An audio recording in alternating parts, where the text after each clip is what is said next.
made for some Academy Awards, and it's back in the theaters, and if you didn't see it the first go around, I encourage you, I implore you to go see it. This was a science fiction film that was like made for me. Like, honestly, I loved it. I loved it. I want to go see it again. I'm going to buy it on Blu-ray. I was really blown away by this movie. The thing that sets this apart from other alien invasion movies is that it is a feminine alien invasion movie. You know, you have your female main character.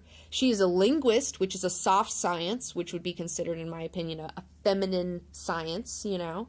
And she uses her skills to figure it out, like figure out what's going on, you know, and bring people together and stop a world war and stop like some horrible shit from going on. And like, she becomes the woman that unites humanity for the first time ever. And it's just like, what a dream. It's like most guys want to be Batman. I would like to be that chick in Arrival, okay? Like, because that is like so great. As I said, I'm not going to talk about the plot, but I will say that, you know, obviously this is an alien invasion movie where you have these aliens that come down. Humanity does not know whether they are benevolent or malevolent. You know, we don't know whether they're here to destroy us or to help us, whether they're friends or foes. You have the main character. She's trying to communicate with these aliens.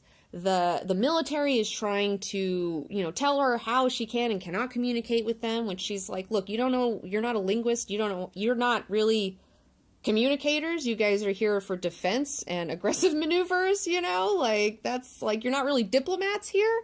So, you know, I love the fact that, you know, they're telling her, oh, you need to keep the suit on. And she's like, I can't fucking talk to these people with a fucking suit on. I need to be a person and talk to them. And they're like, what?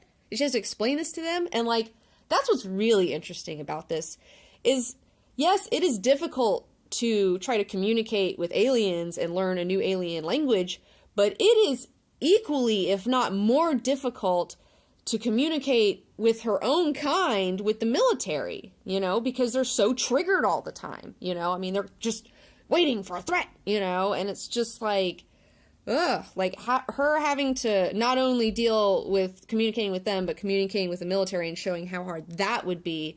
It was just like, it's just such a, like, the struggle is real, you know? Like, as a woman, I've had to try to communicate with giant fucking entities made up of a bunch of men who have no idea how to treat one another. And it is fucking frustrating. And they are fucking crazy. And they don't listen to you. And they think you're an asshole. And you're like, this is my job. Like, will you let me do my job, you know? Like, God, get the fuck out of your own way, you know? So, yeah. I really like this movie a lot. It's totally, I hope it wins lots of Oscars. If you're interested in reading a book that has similar ideas and themes in it, check out Childhood's End by Arthur C. Clarke. It's pretty short, it's pretty simple, you know, there's a lot of stuff that's in that movie that is also in this book that you may enjoy, so yeah, check out Arrival. It has the CBG stamp of approval.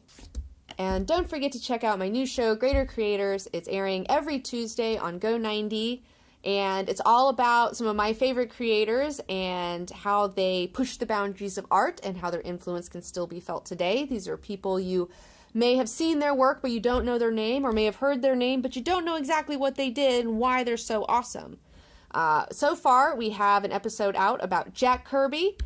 Frank Frazetta just came out. He's an amazing, badass painter. And also Moebius, one of the most amazing illustrators and draftsmen of all time that just, like, blows my mind and worked a lot with Jodorowsky. He worked on the Inkle. So, yeah, check that out, definitely, for sure. Oh my God. And it's go90.com now. You can watch it. And it's not just on your phone anymore. Now it's on go90.com. So the platform's always changing. You know, it's new media. No, things never, every week they change. So that's the deal. And also, I'd like to give a big shout out to some of my super patrons. Pierre Jerome, of course, always, you're amazing. Tommy Z, you as well. And Natalie England. Thank you guys so much for your support. I really appreciate it. Without you guys, man, I don't even know where we'd be. We'd be in a ditch somewhere, probably. So be sure to like this video, subscribe to my channel, and follow me on Instagram and Twitter and Facebook and on YouTube, where you're already at. I think there's a thing where you have to, like, say that you want to see my updates or something. I don't know. I don't keep up with that shit, you know? It's just every time I turn around, they make it hard.